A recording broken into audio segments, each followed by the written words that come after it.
Tigar 11, o Fundo de Desenvolvimentos da TG Core.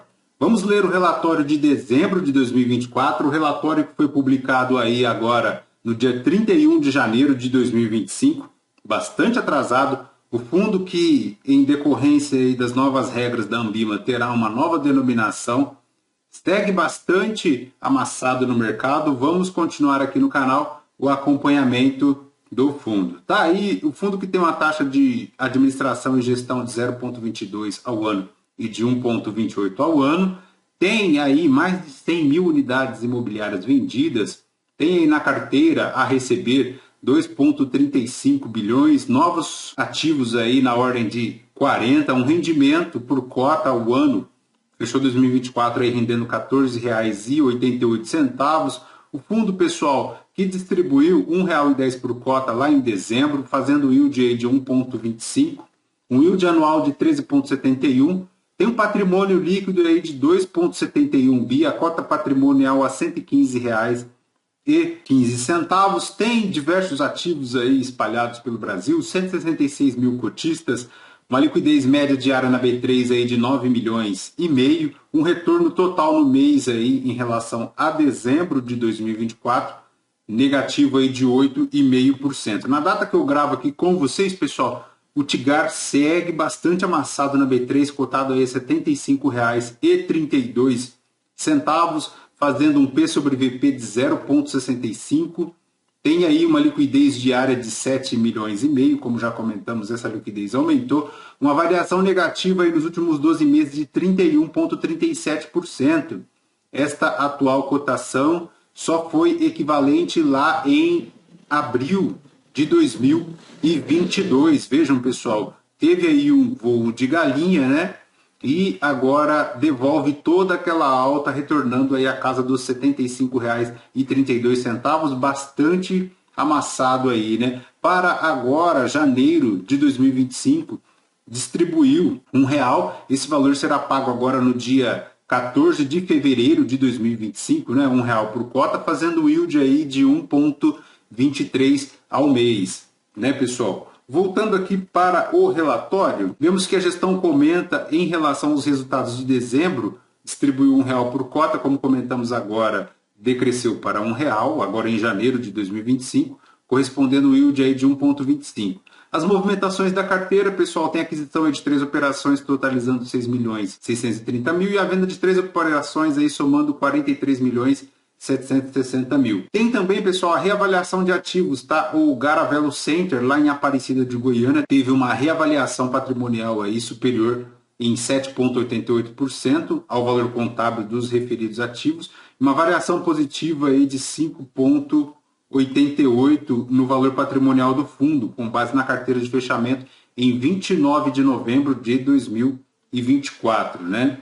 Em relação, pessoal, aqui a taxa de performance, a gestão ressalta que no exercício de 2024 não haverá, ou seja, não houve, né, aí a cobrança da taxa de performance. Atenção, pessoal, houve aí uma alteração na classificação do fundo em decorrência aí das novas regras definidas pela Anbima. O Tigar 11 passa a ser um fundo de multi-estratégia, segundo a gestão aqui. Essa nova nomenclatura se dá por não possuir em seu regulamento qualquer concentração especificada em imóveis ou títulos e valores mobiliários. Só que a gestão ressalta que manterá o tipo de gestão como ativa, né? E também nada muda na estratégia de investimentos do fundo. Esta é aí a ressalva realizada pela gestão, né? Então, de desenvolvimento ele passa a ser então agora de multi-estratégia, mas segue aí na estratégia de investimentos de desenvolvimento. Perfeito, pessoal?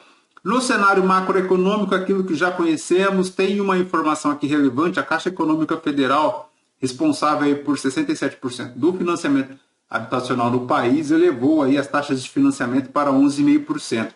Isso afeta o fundo porque ele trabalha com desenvolvimento imobiliário e grande parte dos imóveis aí vendidos pelo fundo, pelas incorporações, os loteamentos, as multipropriedades, são financiadas aí pela Caixa. Então isso também força aí uma restrição de crédito e, consequentemente, a redução das vendas no fundo, né? Isso pode afetar e é bem provável que este seja um dos fatores pelos quais o mercado aí segue precificando e batendo bastante aqui no Tigar 11. Para 2024, a inflação, como já sabemos, encerrou em 4,83. O IFIX iniciou o ano de 2024 com a expectativa positiva, mas apontou uma redução aí de 9% lá no final do ano, né? Tem aí também, pessoal, um novo ciclo que iniciou lá em setembro de 2024, um ciclo de elevação da Selic, chegando aí à casa dos 13%. Tem aqui a cotação para chegar em 15% em 2025, mas há vozes aí já falando em Selic a 16% ao ano. Tudo isso também influencia bastante o fundo Tigar 11, né?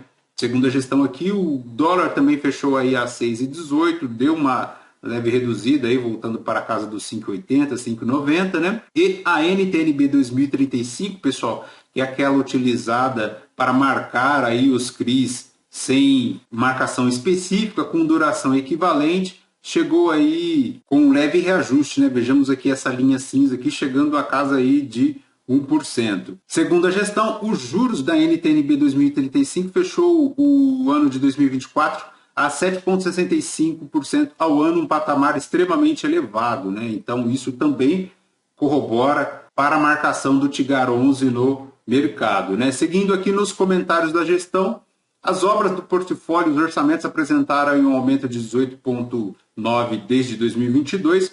A tipologia de incorporação é a que mais se apresentou aí sensível ao cenário macroeconômico, sofrendo uma queda de 5,6 pontos na margem líquida, passando de 17,9% em 2022 para 12,4% em 2024. Segundo a gestão, o lucro esperado desses projetos aqui de incorporação foi reduzido em cerca de 70 milhões, passando de 391 para 321 milhões. Também, pessoal, a velocidade das vendas aqui dos projetos sofreu uma retração e isso influencia nos atrasos nos desligamentos bancários, o que também prejudica aí a rentabilidade esperada desses projetos, afetando também o Tigar 11, né? Tá aqui os desligamentos bancários, assim que o comprador, o consumidor final encerra o seu financiamento lá com o incorporador, com o empreendedor, ele passa a realizar o financiamento bancário.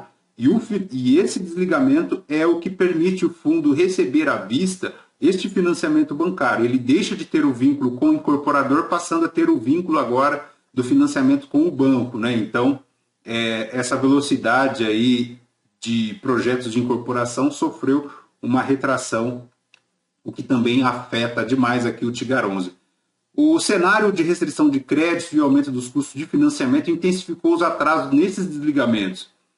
Isso é demonstrado aqui, né, pessoal, pelos resultados do fundo. Como comentamos, esses desligamentos aqui prejudicam demais o fundo, que ele demora a receber esses valores à vista lá do banco. A gestão, com isso, revisou aí as expectativas de lucros dos projetos, sobretudo as incorporações verticais, bem como os projetos de velocidade de vendas e os fluxos esperados de recebimento desses recursos provenientes aí dos desligamentos bancários. Atenção aqui, pessoal, em decorrência de todo esse cenário, a gestão se vê aí num caminho de redução de expectativas quanto às distribuições, tá?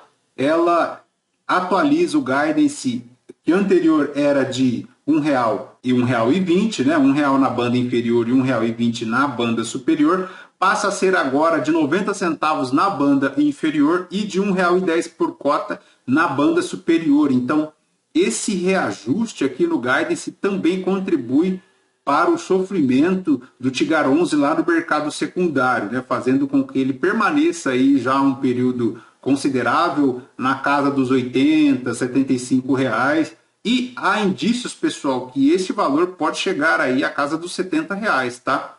Se considerando todo esse cenário macroeconômico, sofrendo aí com mais 2 anos aí de um governo desastroso, né, na condução das políticas econômica e fiscal, então é bem provável que o Tigar 11 continue sofrendo, tá? Porque como ele atua muito voltado aí ao mercado imobiliário, o mercado imobiliário segue sofrendo, seja em incorporação, seja em loteamento, seja em multipropriedade, segue sofrendo e isso traz consequências aqui para o fundo, né? Em relação à expectativa da gestão é que não haja novas revisões desse guidance no curto prazo, tá? Então, você, cotista, preste bastante atenção nessa informação. E segundo a gestão, aí, este período de projeção é até para o primeiro semestre de 2025. É bem provável que este guidance será mantido ou até reduzido no segundo semestre de 2025. Em relação à inadimplência, pessoal, um outro fator aqui que afeta o fundo, segundo a gestão aqui, ela também foi impactada pelo cenário descrito, mas de forma moderada, com um aumento de apenas 1,15 pontos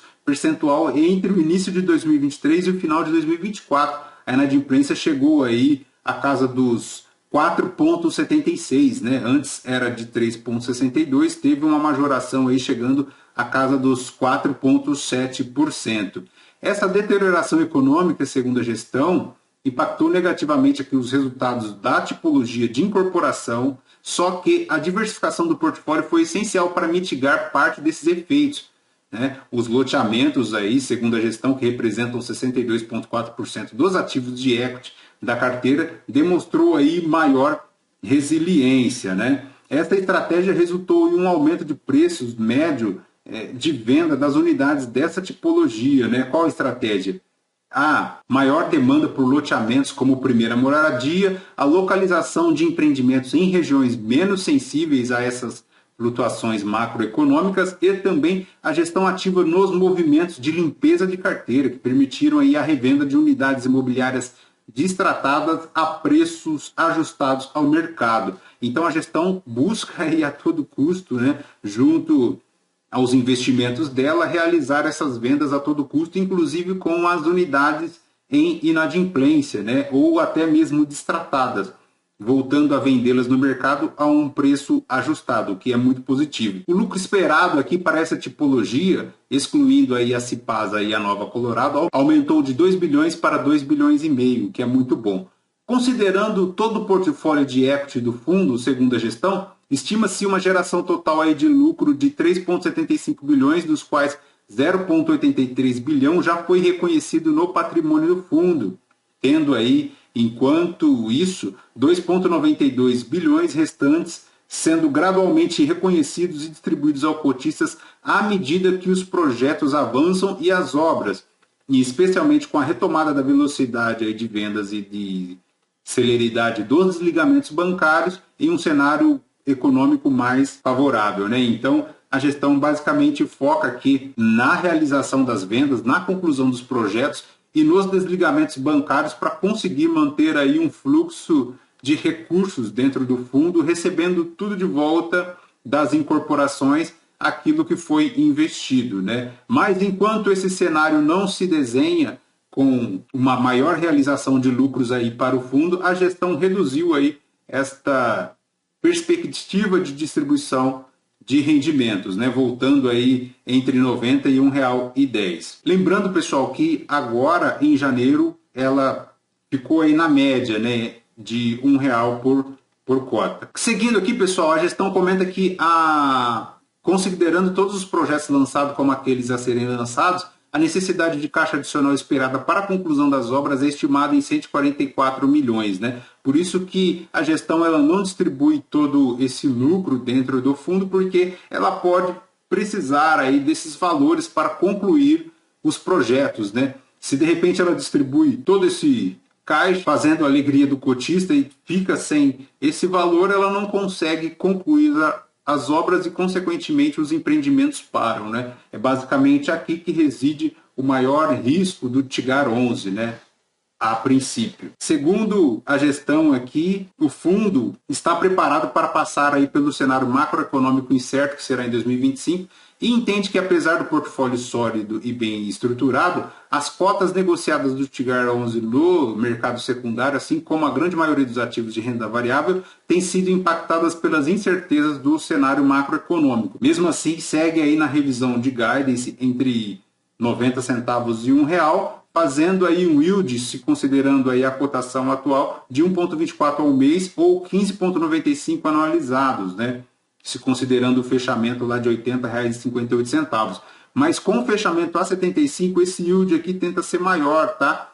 Pode chegar aí até a casa dos 1,4%, 1,5% ao mês, o que é interessante para o cotista, né? Pessoal, em relação ao portfólio aqui do fundo, não dá para especificarmos, ele tem bastante ativos, se não me engano, na casa dos 200 ativos aqui na carteira, né? Vamos ver aqui, ó. Isso, 218 ativos na carteira, não dá para especificarmos cada um deles, mas em linhas gerais, pessoal, temos aqui no loteamento, foram comercializadas aí 247 unidades dessa classe, resultando aí 23 milhões de VGV vendido. Tem aí no Cipasa Nova Colorado as vendas de 74 unidades, resultando aí em 12,47 milhões de VGV vendido. Incorporação também, pessoal, foram comercializadas 52 unidades dessa classe, o que resultou aí em 27,36 milhões de VGV vendido, né? Tem aí também, pessoal, para multipropriedades, os destaques ficam lá para o lançamento do Aqualente,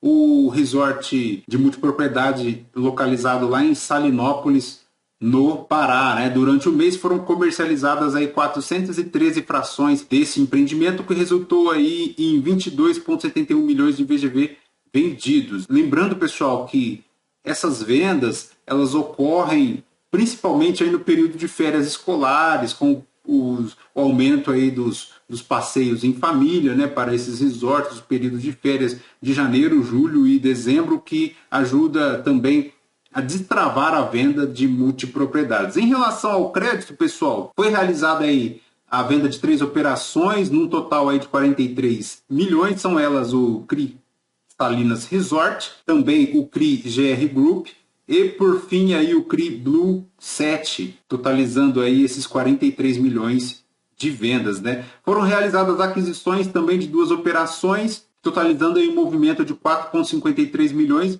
uma taxa média de IPCA mais 12, bem puxada, né? E também uma segunda operação aqui do CRI Visconde de 2,75 milhões, sendo aí a uma remuneração de IPCA mais 8, né? Tem aí, pessoal, também uma nova operação que foi do CRI Blue 8 da primeira série Sênior, com a remuneração de IPCA mais 10,5%. Houve também, pessoal, a emissão do Abitse, lá do empreendimento Nova York, da incorporação vertical lá em Fortaleza. A gestão espera aqui que o desligamento bancário das unidades vendidas ocorra aí nos próximos meses e, consequentemente, a amortização do CRI, retornando esses valores aí ao caixa do fundo.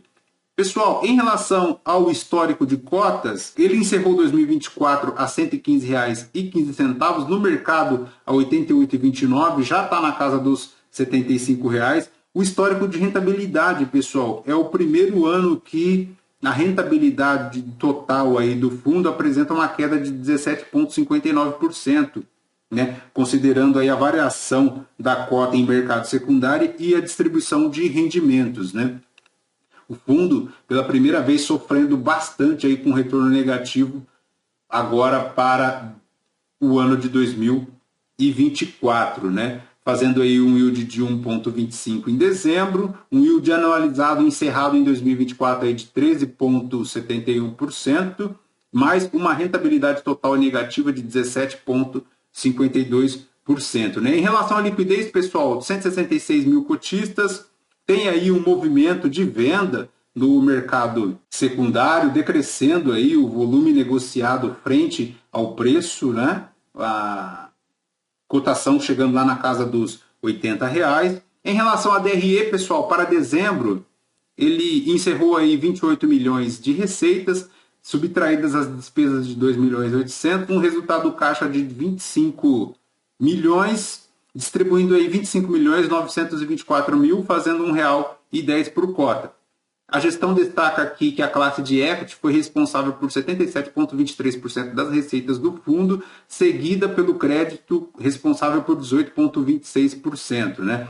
Em relação à reserva acumulada, pessoal, no fechamento do mês, o fundo possuía um resultado não distribuído no valor de 8 centavos por cota. Tá aí em relação às receitas por tipologia, né? Tem equity, tem crédito, tem ativos na bolsa, tem imóvel para renda, tem um total aí de 218 ativos distribuídos no Brasil, mas um pouco concentrados lá no estado do Goiás. O fundo tem também imóvel para renda, tem shopping. Esse imóvel para venda ele é locado lá ao Tribunal de Justiça do estado do Goiás, né? Tem aí, pessoal, a distribuição da carteira de crédito por tipologia, tem incorporação, tem loteamento, tem home equity, tem um pouco de logístico, tem corporativo e também tem multipropriedades, né, pessoal? Tá aí bastante extenso, tem estratégia tática, estratégia core, tem equity de loteamento, de incorporação, bastante diversificado, né, pessoal?